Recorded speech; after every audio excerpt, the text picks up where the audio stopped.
So what do? You're at the airport, you're at the duty-free shop, you are on your way home, you look in your wallet and you realize that you have way more local currency left that you probably not going to use in a long time. So what do? Well, you start browsing the duty-free shop and you look for a whiskey that matches what's left in your wallet. And sometimes you make a mistake. Sometimes you buy something that is going to be much cheaper when you go home, but no internet access. So you look at the prices, you see something different, you see something that you normally would not buy, and all of a sudden the sales lady or the sales gentleman is there and they convince you it's a good whiskey. Now, the trap has been set. And well, the owner is absolutely fantastic. I'm talking about the duty-free store in Entebbe, Uganda. I've been there a couple of times. Every time I speak to the owner or the manager, I'm not 100% sure. Very friendly guy. Ask him if I can make a video. No problem, he says. If you want to go look to see what other whiskies are on offer at the Entebbe duty-free store, have a look. I will put a link at the end card. So having said that, I did make some calculations and realized that I have quite a lot of money left, almost 75 euros worth of local Uganda shillings. Almost more than 300,000 shillings. So I started browsing. I looked at these whiskies, and this is the one that I found. Of course, I overpaid. If you don't have internet access in a duty-free store, maybe go look at the lounge, see if you can hook up with internet so that you can at least do a little bit of a comparison. Well, I was super friendly. And the guy was super friendly, and he allowed me to make a quick video without complaining about it. So I thought take the money, see what I can buy. And it was about $65–70 worth. So I started looking around, and this is the one that I picked up. Now, there was another one, I think the hardwood, and this is the Springwood Auchentoshan Single Malt Scotch Whisky, triple distilled. Well, they say every single drop is triple distilled. Must be very important. 1 liter bottle. It's a travel exclusive. Well, bottled at the measly 40% ABV. But there's a little bit of an embossment. I'm not sure if you can see it. Lighting is not so good today, but I did try a little bit of a mood here, a little bit of a red. Maybe the red reflects my stupidity on buying something that I could buy much cheaper in Belgium. And in fact, this one's $65 for the bottle. And if I do a little bit of online research, maybe 43, 44 euros for the bottle. That would have been a much better price, but I was a good guy, a nice guy. But anyway, back to the embossment. They have, well, it makes it sometimes a little bit difficult to read, but it does say delicately complex green apples and vanilla. Now, they had me at the green apples. That was the keyword that I wanted this bottle. And I came home, took it out of the bag, and well, when I flipped it around, and it was a little bit strange. They have a little bit of notes here at the back. The first thing that they have on the back is the color. We talk about the pale barley sugar. Well, no problem with that. And then it comes to the nose. Well, the nose in the front says apples and vanilla. And funny enough, at the back it says citrus and vanilla. What happened to the apples? I've got no idea. Maybe in the taste? Well, no. It says in the on the tongue they have here. Lovely, with a zesty twist of a best citrus fruit. What the hell happened to the apple?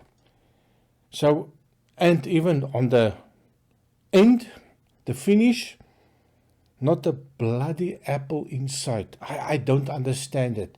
They promise something of apples in the front, and then the back, the apple turns into citrus. Well, never mind. It was a little bit of a funny one when I saw this one.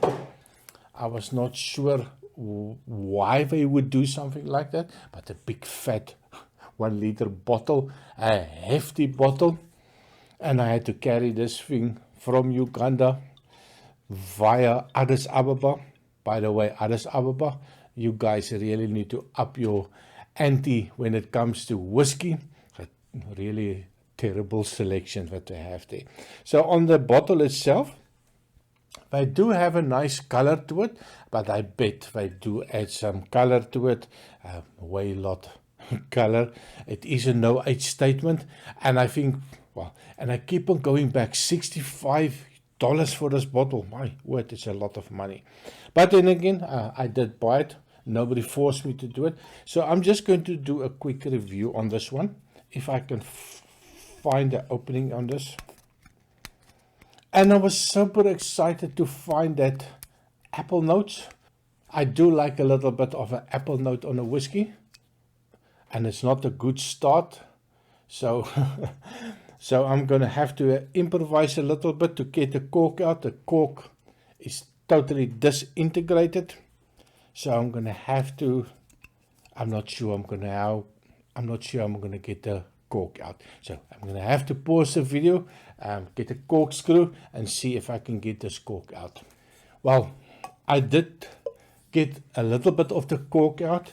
It crumbles like nobody's business. Still half of the cork left, but I think if I start pushing them back, I'm going to have to strain everything. It's the worst cork that I've ever seen in my life. But let's see if I can pour something without getting too much cork in a glass. Very disappointed in that.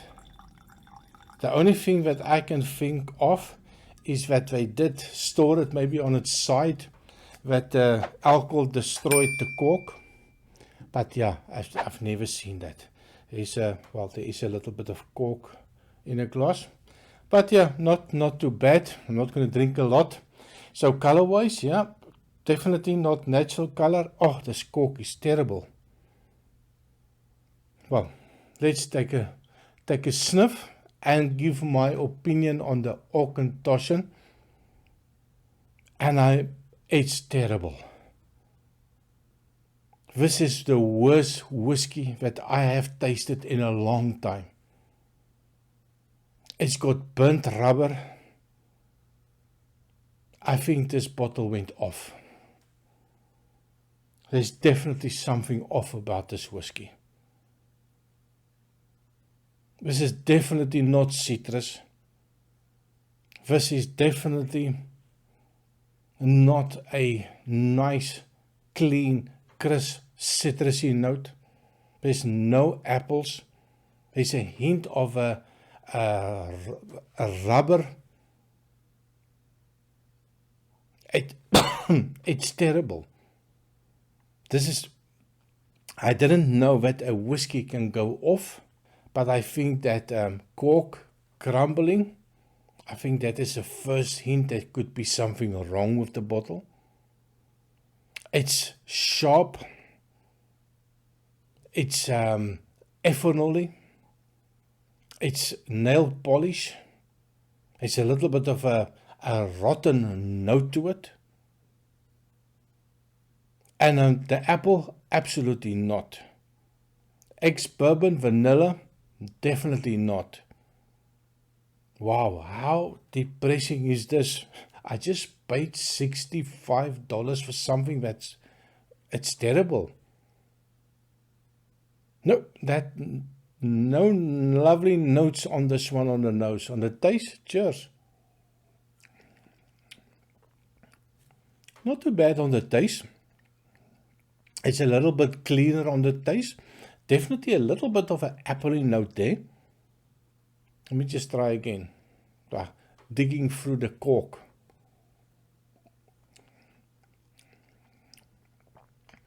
actually is not bad on the taste.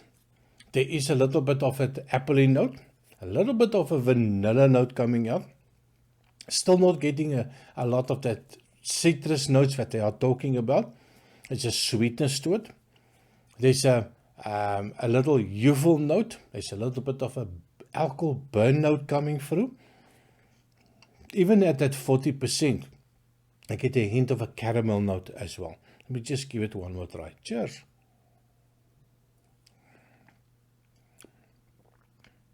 Actually, on the taste for me, I think it's drinkable. It's definitely not worth $65. That alcohol forwardness coming through. There's a little bit of a bitter note, just a hint of a tannin coming through, and not a good cask, I think. The little stinky air note is definitely going away, but definitely no citrus note coming out, unless it's a rotten lime or rotten lemon. Yeah, on the nose, definitely. So I'm not sure what to make of this one. Maybe there is something went wrong with the cork. Maybe there was a little bit of oxidization. Maybe there's a little bit been standing too long. But yeah, I'm a little bit upset about this one. Well, this is going to be my first whiskey that I bought that the cork is falling apart completely. Now, I did see online that most of the stores don't have this one anymore. It can be that this has been standing there in the shop for maybe a couple of years already. Maybe they didn't store it correctly. But yeah, definitely not a fan. So Auchentoshan, standing for too many years. Yeah, definitely not my favorite. So what do you think? Maybe you have a good explanation of what's happening with this whiskey. Maybe you've tried it before and you find some different notes on it. Please let me know, is this one rotten or not? Now, maybe with a little bit of time, it does mellow out a little bit nicer. That stinky air is almost gone. It's sweeter now. Definitely not apples. Definitely not citrus. A little bit of a honey note coming out now. Maybe I should have given it a little bit more time in the glass. That vanillas are definitely coming through now. And every time I go back, it's a little bit more sweeter. Redeeming itself. Getting rid of that stinky air. Now, normally I pick up that stinky air with some Pedro M&S cask. That Millstone, if anybody wants it and you are in Belgium, I have a 3/4 bottle of Millstone. Yeah, you can have it. It's disgusting. I can't drink it. That's too much of that stinky tire air in it. And this one had a hint of that, but now it's gone. Definitely redeeming, so I'm not as cross anymore, not as red anymore. There's definitely a little bit of a sweetness coming out. And it's not bad, but it's still $65 for a bottle. Maybe a little bit too pricey. Well, that was my own stupidity. Vanilla, so every time I go back, is a little bit more vanilla. We have a saying in South Africa, van pompoen tot perlemoen. That means from a pumpkin to abalone. So from nothing to a much better quality. And I think if you give it a little bit of time, I'm still not sure about the cork situation, if that had a bad influence on the whiskey. But yeah, drinkable, not bad on the nose, better on the taste, but of course it's still $65 bloody for the bottle. So what do you think? Let me know in a comment that I make a mistake. So see you next time, and please remember to like and subscribe. Cheers.